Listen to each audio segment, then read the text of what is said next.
I haven't done a painting in a while, and I thought I could get one started today and show some of my little setup when I do paintings. I can show how I set my space up. So I always have a rag so I can dry my brushes, and this is just from an old t-shirt, or you can buy a pack of rags at Lowe's and Home Depot. This one's been used quite a bit, and they're really great because you don't have to waste paper towels. You can just use a piece of fabric, and it can be torn or cut and have holes in it. You're just going to be using it to wash the paint off of your brush. I also have a plastic cup that's also been used multiple times with some paint water.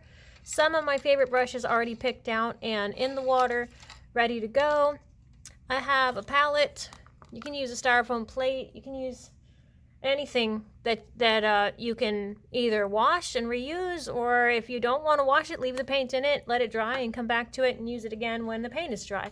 I've got some colors that I'm going to use for my background, because you start with your background, and that's what I'll be using these 3 colors for, because I'm going to do a light color pastel sky background on my painting. Kind of have an idea of what I want in my head, and that's what I start with. I never usually go with what I pictured it to be. I usually start with an idea, do my background, and then change it as I go, as I'm getting ideas. I've also got a Sharpie and a pencil, and I'll show you what those are for in a little bit.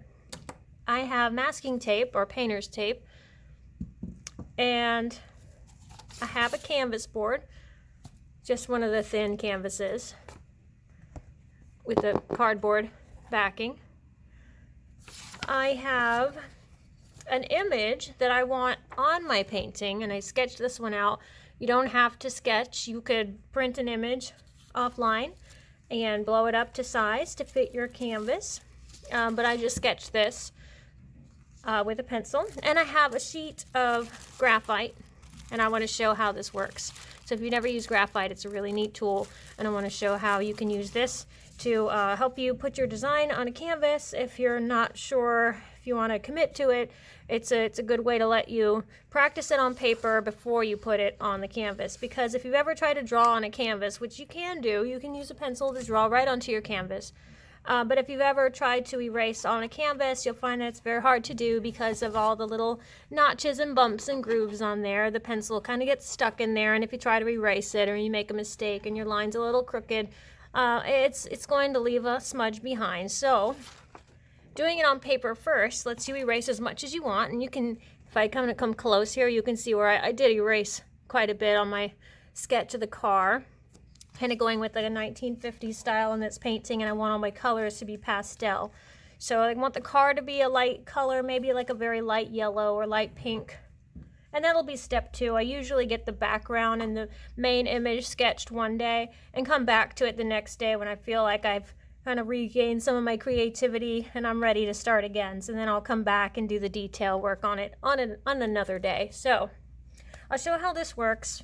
If you want, once you have an image on your sketch paper that you're ready to put onto your canvas, you can always Sharpie the lines, so that way if you want to use it again, you will have a darker image that's easier to see. Or if you just want to do it for yourself so that you know you're able to follow your lines just right, you can Sharpie those lines. And maybe just the main shape of it, not all the detail, because all that's going to come later.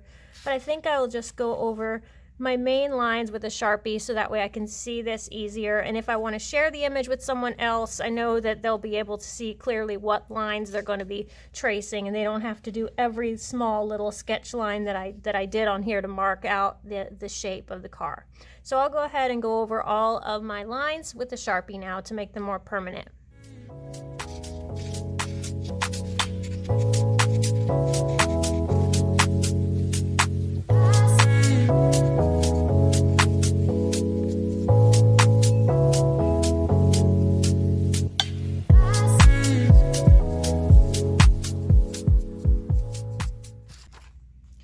Okay, and I think that is as good as I need it to be. I have all my basic lines, and and you'll see it'll be clear once you transfer it on here.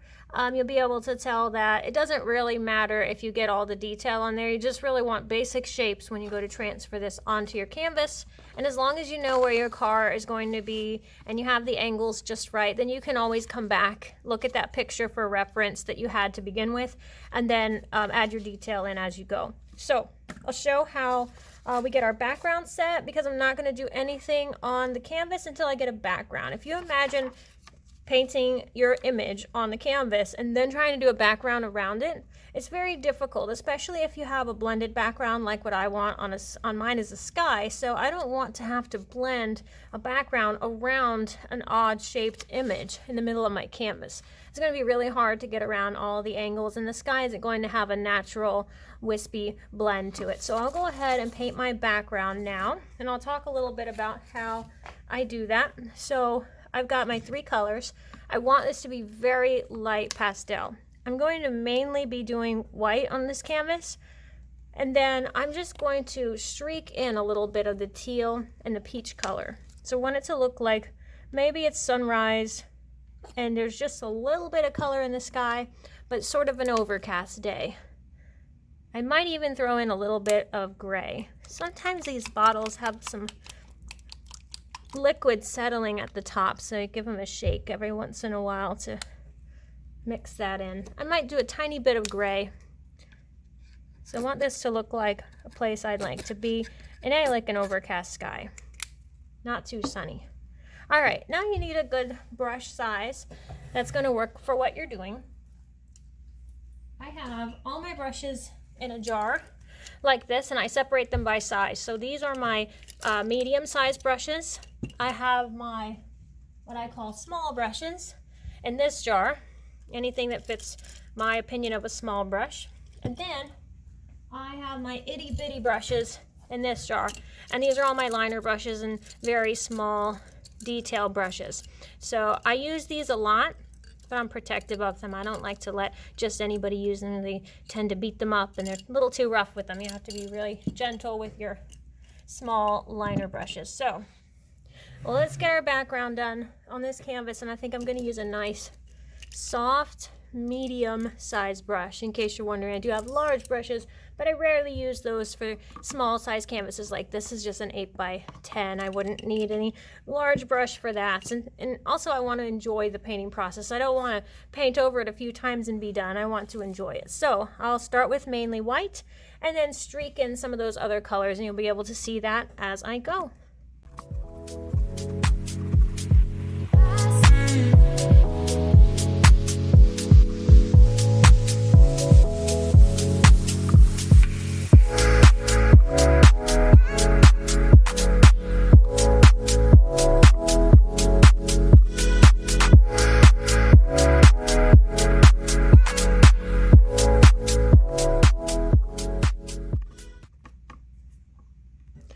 Okay, so I know that I'm going to have ground somewhere in this picture, especially because I'm going to have a car right here. I know it's going to be sitting on some kind of a driveway or parking lot. So I don't need to go all the way down to the bottom with sky. That wouldn't make sense. My car is going to be sitting on something, so even some of the sky background that I've already put down is going to be taken up by some of the road. It depends on where I choose to put it. The car is going to go sort of at the bottom, so I know I'm going to have something coming in here covering up that sky. But before I transfer this image onto the canvas with the graphite, I do need to blow this canvas dry. You can always come back to it later, leave it and come back to it, but I like to blow them dry. I have a heat tool right here. This is an embossing tool. Some people can use a hairdryer. I just like these. They get a lot hotter. It's concentrated heat in a small nozzle. It just has a really simple on-off switch right here. Easy for anybody to use, just as long as you don't touch it right here, because when you're using it, this little element here gets very hot, especially that metal piece, so you just don't want to come close to the heat. And it can burn anything or melt anything that it gets too close to, so you want to watch that you're not lingering on any area of the canvas for too long. I always say move it back and forth, sort of a sweeping motion as you're going over the canvas, and it's a little noisy, so we'll run this in just a second, but right now I need to wash up my brush.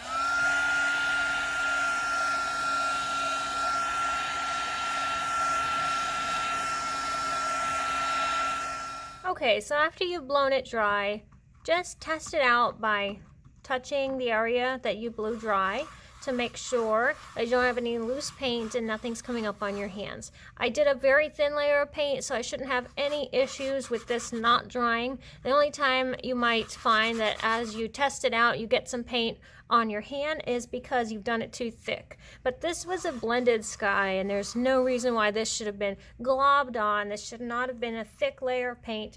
We're good to go. We are able to transfer our image now using the graphite. So I have this graphite, has two sides. There's a foggy side that looks like this. It's kind of gray.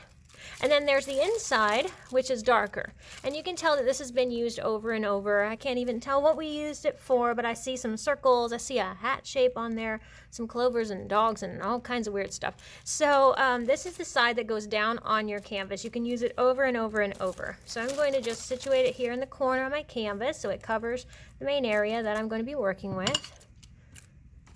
And just like that. Put my car down also in the corner here, and then I'm going to get some pieces of the painter's tape or masking tape and just fix it here in the corner so it doesn't go anywhere. I just use a couple pieces of tape, one right here to grab it on this corner, wrap it around the back. Don't have to press too hard, and you never want to press with your fingernails because that's how the graphite works. You're transferring the graphite onto the canvas, and so if you press on it with your nails trying to rub that tape on there really well, it's going to be making marks on your canvas, especially if it's a fresher piece of graphite like this one is. Some of our pieces are pretty well used up and wrinkly, and you can tell that one like this is probably on its way out, but it might have a few more uses in there, so we hang on to it because we can use these over and over. This stuff is pretty easy to find too. All right, so now my image is down. I don't have to focus on holding it in place while I trace. I can just focus on tracing and creating a nice dark line of graphite. When I trace, I don't like to use a pencil because I don't want to make new lines all over the whole thing, but it's your style. It's how you want to do it. So some people like to use a pencil or something to mark it so that you can tell where you've made your marks and you can tell what areas of the image you've already transferred. But I like to avoid making extra marks that I don't need, especially because I like to keep these. I have a whole book of transfer images. Actually, I have 3 books full, but here's just one of them. I save anything that I really like from a drawing that I've done. So I got some different sketches in here and wording that I've done on previous drawings, and so I save all of those here in a binder because I might want to do a canvas again one day. So I don't use a pencil, but I use one of my clay tools, just one of these wood tools with the sharp angle. This is the one I prefer to use. It doesn't make a mark on the paper. It will just leave a mark behind with the graphite as it transfers. So I'm just going to press hard and go slow around all of the lines, and then we'll flip the graphite up and see how it looks on the back of our canvas.